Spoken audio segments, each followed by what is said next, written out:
He who will address you today is no stranger. You have known him perhaps from afar, but for many years. You know that he shares our concerns when he moves among men, preaching that you cannot serve God and hate men. You know that he shares our other concerns, theological and hate men.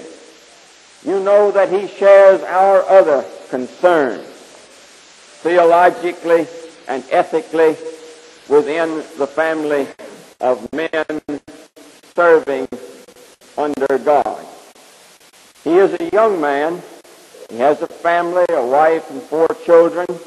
He is a native of Atlanta, educated there in the public schools and in the colleges of that city.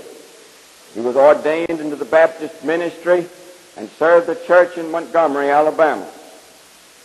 He has continued his education in places of higher learning like Harvard and others on the eastern scene. I think that you already know that he has been honored and recognized by men in all nations, and that he has been designated by various groups in this country as the Man of the Year or the accepted and recognized leader of his people, the most beloved Negro in America, and similar such titles. You may not know that he has been honored with 14 doctorates, and that he was the recipient of the Nobel Peace Prize about a year ago. It is in response to the mandate of your General Assembly, and with great pleasure, that the Division of Christian Action is able to bring a man from the front line, from the forefront of this direct action movement to Montreat today for the purpose of dialogue with you, for the purpose of interpretation, so that you and I will better understand our involvement and the involvement of the church in this great struggle.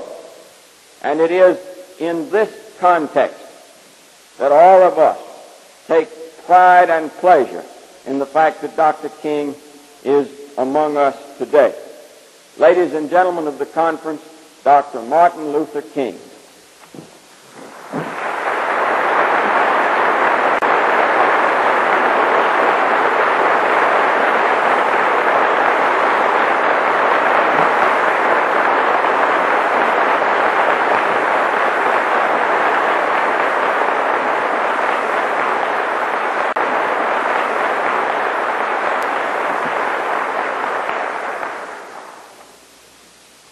Dr. Calhoun, Mr. Jansen, and my Christian brothers and sisters, I need not pause to say how very delighted and honored I am to be here today and to have the privilege of sharing with you in this very significant conference. And I do want to express my personal appreciation to all of you for your sympathetic understanding, and to all of you for inviting me.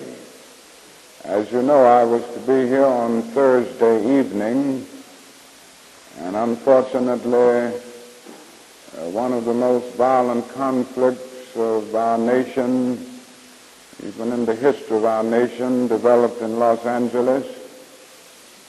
And as one who has consistently followed a method and a philosophy of nonviolence, I felt that it was absolutely necessary for me to respond to the invitation that came to me from the Negro leaders of that community to come and offer whatever counsel and advice that I could.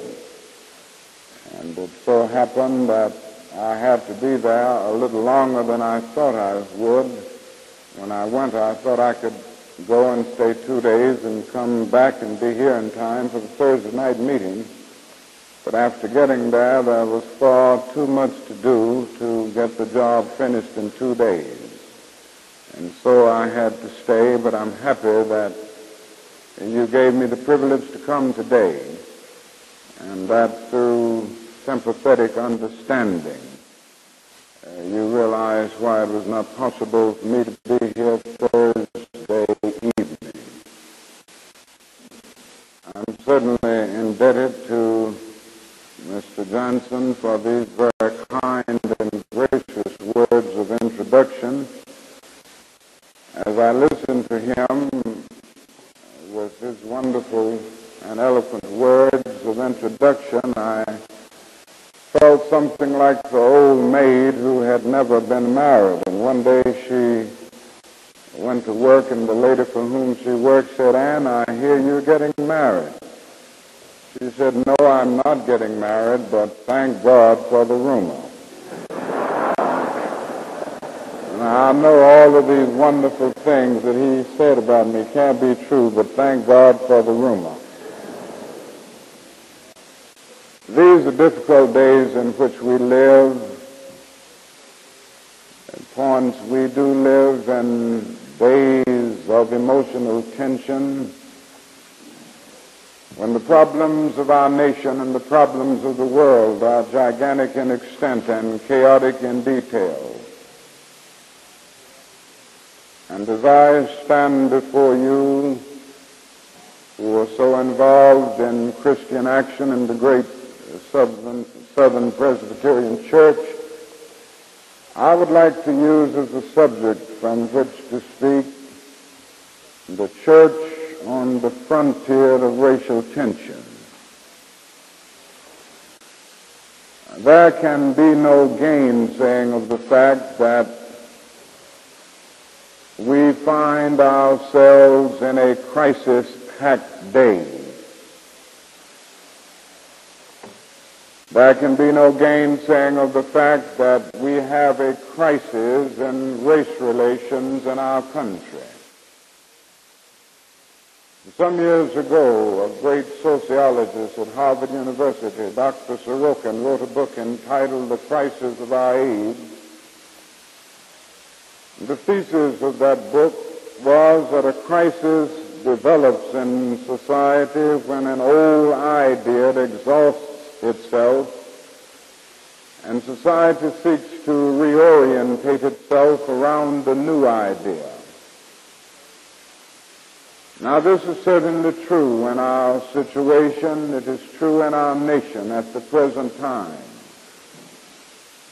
The old idea of segregation, the old idea of paternalistic relationships between the races has exhausted itself, and American society is seeking to reorientate itself around the new idea of integration, the new idea of genuine person-to-person relations.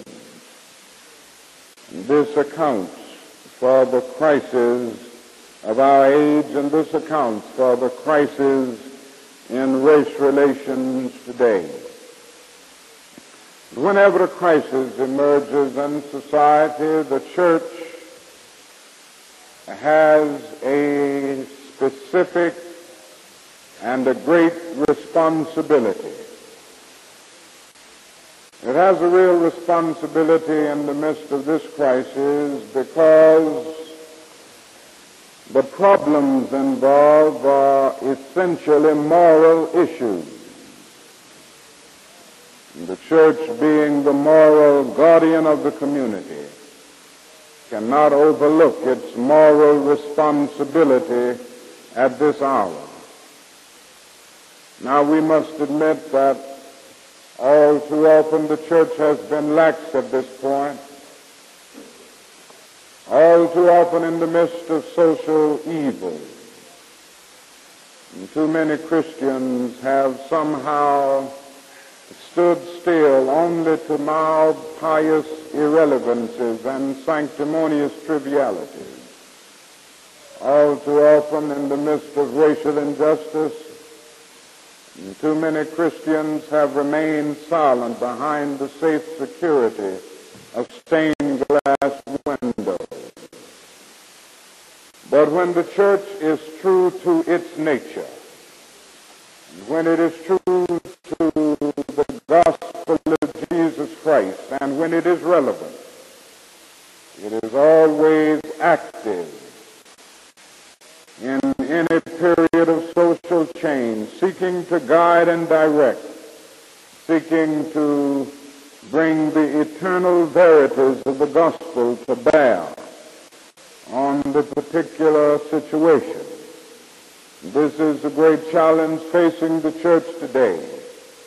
This is the great challenge facing every Christian in these days of racial tension.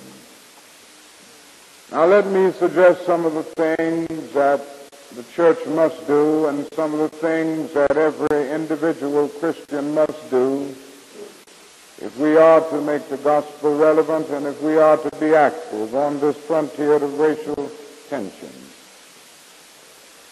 Let me say first that the church must affirm with all of its power the essential immorality of racial segregation. Racial segregation is not only sociologically untenable. Racial segregation is not only politically and economically unsound, but it is morally wrong or sinful. Whether it is segregation in the North or whether it is segregation in the South, whether it is segregation in the schools, in recreational facilities, in public accommodations, in the Christian church itself, it is morally wrong and sinful. And certainly all of the insights of our Judeo-Christian heritage remind us of this. That is something deep down in that tradition which says to us that segregation is evil because it somehow relegates persons to the status of things. And all of the theological thinkers who have really grappled with this problem in depth have said this. Segregation is evil, to use the thinking of the late Jewish philosopher Martin Buber, because it substitutes an I-it relationship for the I-thou relationship. To use the thinking of St. Thomas Aquinas, segregation is evil because it is based on human laws that are out of harmony with the eternal, natural, and moral laws of the universe. Somewhere the great Protestant theologian Paul Tillich has said that sin is separation. And what is segregation but an existential affirmation of man's tragic estrangement, his terrible separation, his awful sinfulness? And so when we are true to the nature of the gospel, we come to see the essential immorality of racial segregation.